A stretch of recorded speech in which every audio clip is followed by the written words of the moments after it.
Introducing the Paddy Power World Darts Championships. Nathan, congratulations. 3-1 win here back at the Palace. Just sum up how you're feeling after that. Relieved. It was a very tough game of darts, that. I felt really good coming into the tournament. I thought I was going to play Cameron. So I kind of geared up for 3 weeks to play Cammy. I thought it was going to be like Tigger versus Tigger on the stage, bouncing around. But obviously, Leonard won, and fair play to him. But yeah, I thought I was going to steamroll him, if I was deadly honest with the way I was playing. Didn't happen. Put too much pressure on myself. I think you've seen it with Peter Wright and Gerwin Price this year, early on in the tournament. I think we've had a lot of scrutiny, a lot of abuse over the last 6 months because we've been playing rubbish, which, yeah, okay. But I think we know there's a lot of eyes on this tournament, and we wanted to prove how good we were and to play well and go deep in the tournament. And I just think it was purely down to putting too much pressure on myself. But I won the game. It wasn't pretty, but I'm here. I've won. I'm having interviews with you guys, and I can enjoy Christmas and come back. Hopefully, a better Nathan Aspinall and one without flu. You spoke about your form beforehand. It didn't look comfortable at times. Did it feel like that on stage? Were you worried at any point? Did you? Yes, very much. Especially with the 94. I'm thinking I don't want to go to a deciding set. But I know I've been playing really well.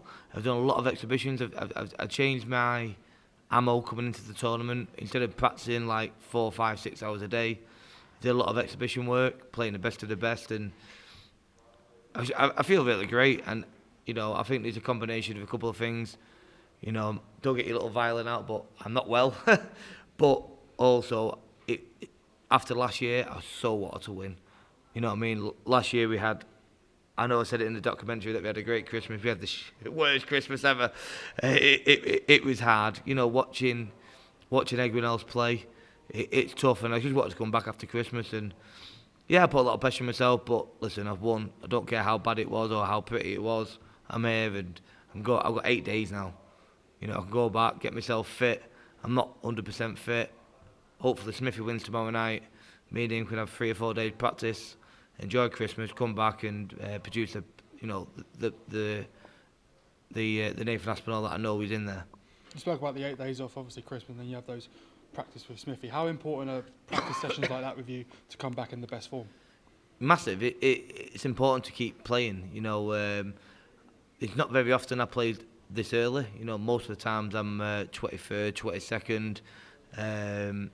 I think I've got a bit earlier now because my manager also manages Luke Littler, so I think he swayed it a little bit. But yeah, it's nice to go home, and I'll be home in the morning. I'll have 2 days off. Fingers crossed my mate Smithy wins tomorrow night, and we'll have 3 days on the board. Christmas Day off, obviously playing, and with the family, and then come back Boxing Day sharp. And yeah, it was tough tonight. It was so tough. It's hard to explain it. It was so tough. Like, I've had an awful year. I'm a good dart player, and people don't see me as a good dart player. There's a lot of people out there that write me off and grates on me because I know how good I am, but it's down to me to produce that, and I'm not producing it. And I think I had a great opportunity tonight to go up there and show the world what I'm made of. And I thought that's what I was going to do. And to do that. So I'm disappointed in myself, but likewise, I've also won and I'm in for the next round. So mixed emotions tonight, mixed emotions. Do you not feel as if when you feel it's that tough, does it not give you confidence knowing that you can still get through games, scrape through games with wins? Yeah, I think the whole world knows. I don't think there's another dart player in the world that's as tough as me, mentally. Grit, determination, will to win. I think it means more to me than any other dart player in the world of darts. I'm dead honest with you. I've been skint all my life. I'm not now, but I've been skint all my life. My family mean the world to me.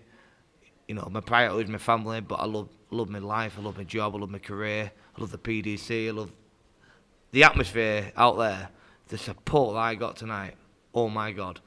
I don't think that helps, sometimes, when I'm playing really bad and they're chanting my name on. But, no, I think, yeah, it was just, I'm waffling on here, but it was a tough game for me tonight. And I was proud of myself tonight that I got through. After the bad 12 months that I've had, that was a big game for me. Obviously, round 3, Andrew Gilding, Martin Lippmann, or Nitin Kumar. Any preferences on who you'd like? Take your pick. No, I think if I'm deadly honest with you, I think I'm going to play Martin Lippmann. If I'm deadly honest with you, he's a great guy. Him and his wife, I got on so well with. I played him loads of times, and we always have fantastic games. I do think Martin's going to beat Nitin, and then I do think he'll beat Gilding. But listen, it doesn't matter whoever you play. You're coming back after Christmas. Last 32, there's no way. It's a World Championships. There's no easy games, but I do think I'm going to play Lippmann, and if I do play him, we have some belters, and I'm sure it'll be the same again. Cheers. My voice is going here. I might have that water now. So I am actually ill. By the way. I'm actually putting it on. Nathan, congratulations. Were you frustrated with yourself, and did you get embroiled in a game you didn't need to get embroiled in? Is that not my career? Is it not, though, is it? Yeah. I get involved in games that shouldn't be that difficult. That's why my missus, my kids, my family absolutely can't stand watching me play, because I get involved in games that should be a nice, easy win, but it doesn't turn out that way. But yeah, listen, Leonard was there, and let's be quite honest with you, as a seeded player, he probably fancied that tonight. The way I played this year, he probably fancied it. He was probably up for it. Likewise, I was up for it because I thought I'm not playing Cammy. So yeah, it was a tough game, but again for me, after the disappointment from last year, I really wanted to win, and I put too much pressure on myself, as I keep saying. But the crowd yet again, they got behind me, and they were absolutely, honest to God, unbelievable. The walk-on was amazing, and then even after the walk-on, the support they gave me when they saw I was struggling, because I was struggling at times, they were unbelievable. And I just can't thank my fan base enough. I think the fans that I've got are absolutely unbelievable, and they're part of my journey, and they make me who I am. We saw from your social media, you said 3 days in bed with flu before the World Championships. Great, I know it was tongue-in-cheek. But when that happens to you, do you suddenly think, what do I need to do to get a break? Because, like you say, the exhibition circuit, you were flying, and then that happens on the eve of the World Championship. It's all Scotland's fault. I'm still not 100% now. It's been day 11, and I've had a couple of exhibitions in between. But yeah, it's one of them. Everyone gets poorly, don't they? You know what I mean? It's only flu, man flu. Man flu's worse than normal flu, by the way. But it's I haven't been well. I'm not gonna sit here and try and make it worse. I have been pretty shit. But listen, I got through that game tonight. I was sweating like mad, which I don't normally do, because I'm a trimmed athlete. But yeah, I got through the game, and obviously in 8 days I'm going to be fit and healthy and ready to go. In terms of prep for tonight as well, there were some drawn-out games tonight, all going the distance. Did that affect your preparation at all? It did. You know what? Last year I came down, and then obviously Dave will say you got some media beforehand. It's 20 minutes. I don't think it's ever been 20 minutes. It's normally about an hour. So I phoned him up, and he said it was 25. So I said, I'll give myself an extra hour, and came down, and then obviously all the games. That first game was like an hour and a half, and I was joking. Leonard's a man of very few words, and I was saying to him, like, we ain't going to be on till gone 11 o'clock here, and it wasn't far off. It doesn't help, but I've been in that position many times. I do play last quite a lot of times.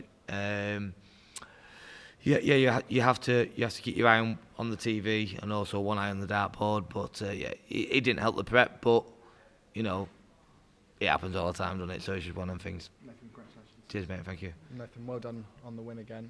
You mentioned earlier about some of the sort of stick you've taken for your form this year. Can you use that as a motivation in this tournament and throughout the next couple of weeks? Yeah, I think that's what I do. It's I don't know how much I can say, but keyboard warriors, they're absolutely great on me. You know what I mean? They have no. You know what? The documentary that came out that the PDC did and Dorothy Street did, I thought was absolutely fantastic. I opened up, James Wade opened up, Luke Humphries opened up, Peter Wright opened up. I thought it was fantastic, right? And I thought that's what what darts needed. And yet, because some sad person who's got nothing better in their life, and because someone's played bad at darts, they give you abuse on social media. You go up there in front of 3,500 people with that atmosphere going on, whether you're good or not. I think Luke Humphries mentioned something about a guy saying about he's not that good. I beat him 10 years ago. Oh my God, mate. Right? But it's part of your job.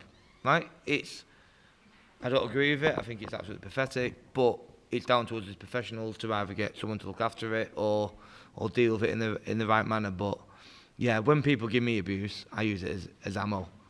You know, stick 2 fingers up at them, and yeah, that's what I do. Congratulations, Nathan, tonight. Thank you. You've been through a hell of a lot. You still are. But as you've described before, you're the chav from Stockport. Are you the one guy who can defy it all and go all the way in the face of all this adversity?